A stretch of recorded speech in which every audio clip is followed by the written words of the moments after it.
Hi കൂട്ടുകാരെ, എല്ലാവർക്കും Kavya riches 123ലേക്ക് സ്വാഗതം. ഇന്നൊരു വാട്ട ഈറ്റിംഗ് ഡേ ആണ് എടുക്കുന്നത്. എന്നത്തെയും പോലെ തന്നെ നമ്മൾ രാവിലെ തന്നെ കട്ടൻ ചായ കുടിച്ചു.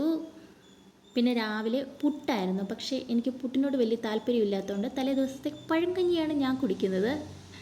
അതിൽ ഒരു മുട്ട പൊരിച്ചതും ചെറുപയറുണ്ടായിരുന്നു. ചെറുപയറും കഞ്ഞിയും എന്താ കോമ്പിനേഷൻ അല്ലേ.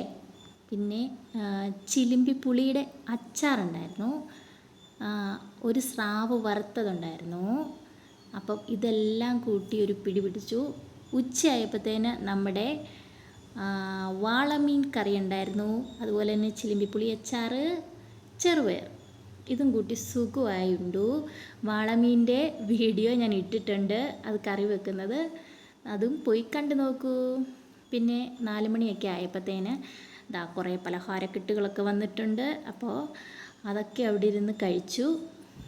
പിന്നെ വൈകുന്നേരത്തേന് ഞങ്ങൾ പൂരിയും ചപ്പാത്തിയും ഉണ്ടാക്കും. അച്ഛനും എനിക്കും പൂരിയും, ഏട്ടനും ചപ്പാത്തി. പിന്നെ ചപ്പാത്തിക്കും പൂരിക്കും കൂട്ടായിട്ട് ചിക്കൻ കൊണ്ടുവന്നിട്ടുണ്ടായിരുന്നു. അപ്പോൾ ചിക്കൻ കിഴങ്ങ് കൂടി കറി വെച്ചു. അങ്ങനെ ഒരു ദിവസം കടന്നു.